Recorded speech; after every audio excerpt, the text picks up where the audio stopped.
Logically এরপরের presidentship যেহেতু বাংলাদেশের রাষ্ট্রের এবং রাষ্ট্রের প্রতিনিধিত্ব করছেন সরকার প্রধান chief adviser professor doctor Yunus, তো ফলে এইটুক নাইসিটি তো তারা প্রদর্শন করতেই পারেন।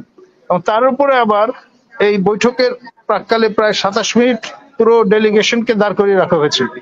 এগুলো কিন্তু ইচ্ছাকৃত ভাবেই হয়তো তারা করেছেন।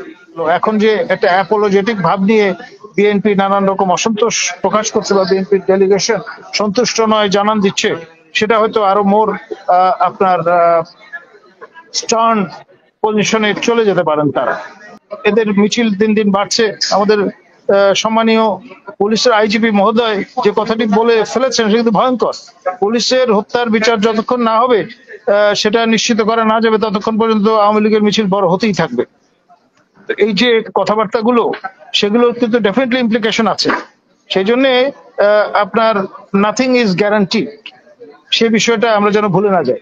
এরশাদ শাহ সম্বন্ধে আপনার জামাত একটা অবস্থান ব্যক্ত করেছিল। তারা বলেছিল যে এই সরকার লেজিটিমেট নয়। তারপরে তার থেকে অ্যানালজি ড্র করে বলা হয়েছিল দেশটাই তো লেজিটিমেট। সেই সময় পাকিস্তান সফরে গিয়ে এই ধরনের আলাপ আলোচনা এসেছিল। তো সুতরাং আপনার এই যে বিষয়টা, যেখানে পাকিস্তান এখন পর্যন্ত ফর্মালি জাপানি কায়দায় কোন রকমের অ্যাপোলজি প্রদান করেনি, সুতরাং এবার যে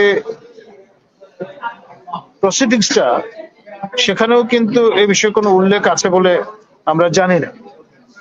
ধারাবাহিকতায় পূর্বের বৈঠকগুলো ধারাবাহিকতায় প্রশ্নগুলো হয়তো ফ্রন্টে নিয়ে আসা হয়েছে, কিন্তু এটি মীমাংসিত নয়। আর দৃষ্টিভঙ্গিটাও কিন্তু ভিন্ন।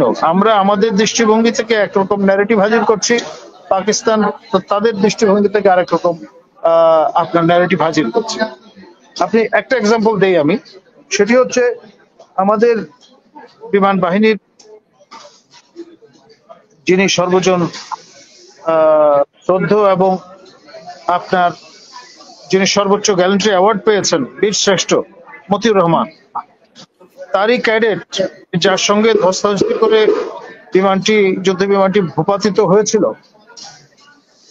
আপনার রশিদ মিনহাজ, পাকিস্তানের মানে দিদেন মাগরেবে পাকিস্তানের নাগরিক, তিনি সর্বোচ্চ গ্যালেন্ট্রি অ্যাওয়ার্ড যেটি পাকিস্তানের নিশানি হায়দার সেটি প্রাপ্ত হয়েছে। এখন খেয়াল করে দেখেন এই যে বর্ষাটা মধ্য আকাশে যেটি হয়েছিল, দুই উইং অফ পাকিস্তান, মাশরিকে পাকিস্তান মাগরেবে পাকিস্তানের প্রতিনিধিত্ব দুজন করছিলেন এবং আলটিমেটলি দুজনই প্রপাত ধরণীতল হলেন, কিন্তু দুজনই ন্যাশনাল হিরো। এটাকে আপনি রিকনসাইল করবেন কি করে? ওই সমস্যাগুলো কিন্তু রয়ে গেছে। মানে you can't rewrite history. General Ziaur রহমানকে আপনার যখন বাংলাদেশ বেতারে নিয়ে যাওয়া হয়েছিল তখন তাকে দিয়ে কিছু লোকজন চেষ্টা করছিল যে স্টেটমেন্ট একটা আদায় করা যায় কিনা। তিনি পরিষ্কার অবস্থান নিয়েছিলেন, বলেছিলেন যে ইউ ক্যানট রিরাইট হিস্ট্রি। ইতিহাস ইতিহাসের মতো তার নিজস্ব বয়ানে চলবে। আপনি নতুন করে রেজিম আসবে যাবে, আপনি এক এক সময় এক এক রকমের ন্যারেটিভ হাজির করবেন, নো, দ্যাটস নট ফেয়ার। এই বিষয়টা সাফ সাফ হয়ে যাওয়া ভালো এক। আর আরেকটা বিষয় সেটা হচ্ছে বাণিজ্য, এটা একটা মান্ডিন বিষয়, এটা হতেই পারে।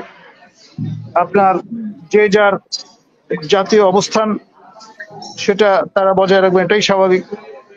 আপনার লিগেসি তো আমরা অস্বীকার করতে পারি না, থেকে যায়। যে কারণে আমি মহসিন স্যারকে আমি একটু সাপ্লিমেন্ট করছিলাম যে উনি বলেছিলেন জাতির জনক, কিন্তু শেখ মুজিবুর রহমানের দুই কন্যা তারা নিজেরা সাব্যস্ত করে বলেছিলেন তাদের পিতাকে অবশ্যই বলতে হবে আইনত জাতির পিতা, তা না হলে এটা হবে দণ্ডনীয় অপরাধ। খেয়াল করে দেখেন, আইন কিন্তু সেভাবেই প্রণয়ন করা হয়েছিল। এবং এটা কিভাবে এসেছিল? যেহেতু পাকিস্তানের জাতির পিতা কায়েদে আজম মোহাম্মদ আলী জিন্না, আর তারা তো পাকিস্তানেই জন্মগ্রহণ করেছেন।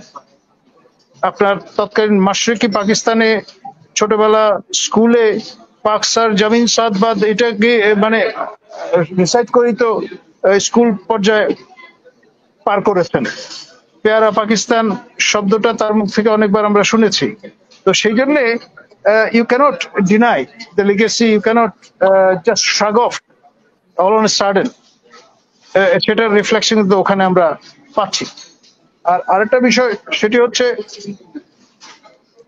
এই মোদি এবং আপনার আমাদের প্রফেসর ইউনূসের যে বৈঠক সেটি কিভাবে সংগঠিত হলো। এখানে মুন্সিয়ানা যদি কাউকে দিতে হয় সেটি আমাদের হাই রিপ্রেজেন্টেটিভ এবং বর্তমানে নিরাপত্তা এবং প্রতিরক্ষা উপদেষ্টা মন্ত্রী মর্যাদায় খলিল সাহেব, তিনি বুঝতে পারলেন যে কোন কায়দায় আগাতে হবে এবং অজিত দোভাল তার সঙ্গে অনানুষ্ঠানিক চিটচ্যাট করে আপনার লামিয়া মোর্শেদ বুঝে গেলেন রিকোয়ারমেন্টটা কি এবং অ্যাকর্ডিংলি তিনি খলিল সাহেবকে সম্ভবত ব্রিফ করেছেন, তারপর ভিত্তি করে লিখিতভাবে আবেদন করেছেন। আর ইন্ডিয়ানরা কায়দা করে আমাদেরকে দিয়ে লিখিতভাবে একটা রেকর্ডটা নিয়ে নিল যে আমরা আনুষ্ঠানিকভাবে অনুরোধ করেছি, সুতরাং তারা সেই কারণে কমপ্লাই উইথ করেছে। আর লজিক্যালি এরপরের প্রেসিডেন্টশিপ যেহেতু বাংলাদেশের রাষ্ট্রের এবং রাষ্ট্রের প্রতিনিধিত্ব করছেন সরকার প্রধান chief adviser professor doctor Yunus, তো ফলে এইটুক নাইসিটি তো তারা প্রদর্শন করতেই পারেন। এবং তার উপরে আবার এই বৈঠকের প্রাককালে প্রায় 27 মিনিট পুরো ডেলিগেশনকে দাঁড় করিয়ে রাখা হয়েছে। এগুলো কিন্তু ইচ্ছাকৃতভাবেই হয়তো তারা করেছেন যাতে আমাদের একটা সাবসার্ভিয়েন্ট রলে ফেলে দিতে পারে। এই বিষয়গুলো কিন্তু মনে রাখতে হবে, ভুলে গেলে চলবে না। 2 3 নাম্বার হচ্ছে আপনার এই ধরনের বিষয়গুলো আমরা অনেক সময় কনস্পিরেসি থিওরির কারণে ধরেই নেই যে পরাশক্তি কাজগুলো করে দিয়েছে বা করছে, বা স্টেট উইদিন স্টেট অ্যাক্টররা আপনার করে দিয়েছেন।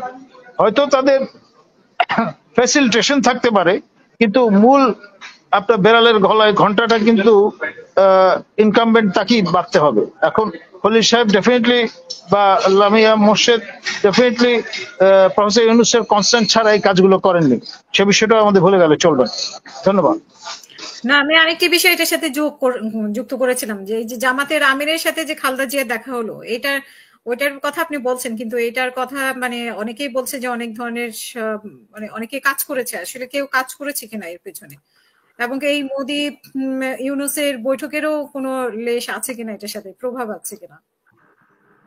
দেখুন, কনস্পিরেসি থিওরিতে যারা বিশ্বাস করেন তাদের একটা ধারণা যে রিজিওনাল পাওয়ার ইন্ডিয়া একটা উইশ এর অংশ হিসেবেই কিন্তু এই কাজগুলো হচ্ছে। অর্থাৎ টাইমিং প্রফেসর ইউনূসের যে মানে ক্ষেত্রে যে পলিসিটা পার্সু করছে ইন্ডিয়া, তারই অংশ হিসেবে আপনার জামাতে ইসলামী হিন্দের কাউন্টারপার্ট জামাতে ইসলামী বাংলাদেশ এবং তার যিনি কর্ণধার আমাদের ডক্টর সাহেব, তিনি গিয়েছেন লন্ডনে, গিয়ে বিএনপির যিনি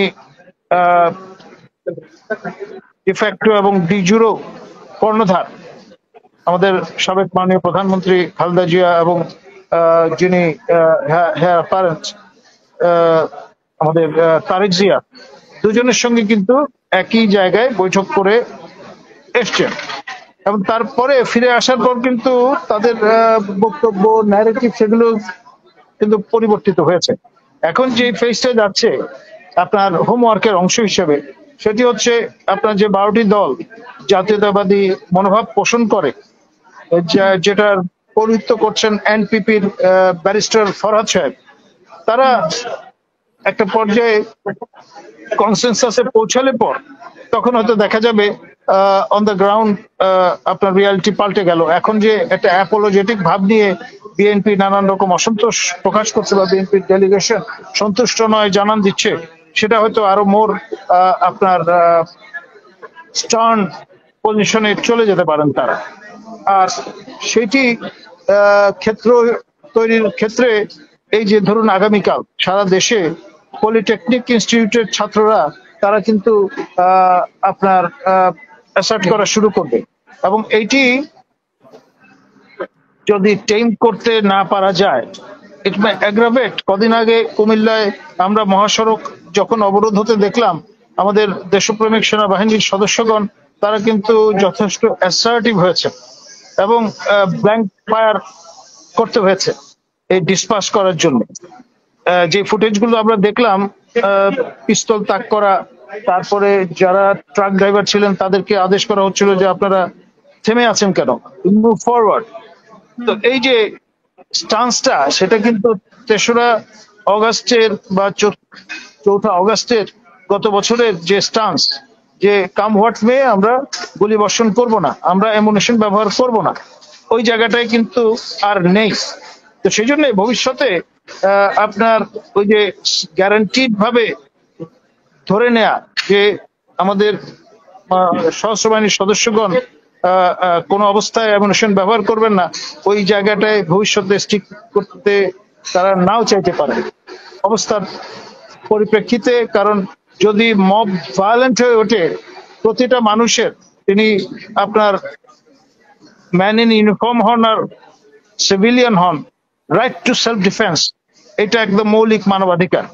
সেটা থেকে আপনি তাদের বিযুক্ত করবেন কি করে?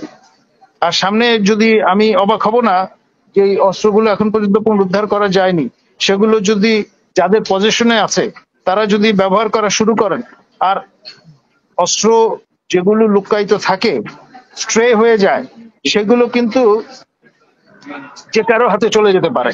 খেয়াল করে দেখেন স্ট্রিঞ্জার মিসাইল, এটা কিন্তু আফগানিস্তানের যুদ্ধের গতি প্রকৃতি পরিবর্তন করে দিয়েছিল। প্রায় 100খানেক স্ট্রিঞ্জার মিসাইল, শোল্ডার হেল, এগুলো সিআইএ আপনার ডিস্ট্রিবিউট করে দিয়েছিল ওয়ার লর্ডদের হাতে, এবং সেগুলো পরে কিন্তু তারাই নিজেরা আবার অতি বেশি দাম দিয়ে সেগুলো পুনরুদ্ধার করেছে, যাতে গ্রাউন্ড রিয়ালিটি পাল্টে দেওয়া যায়।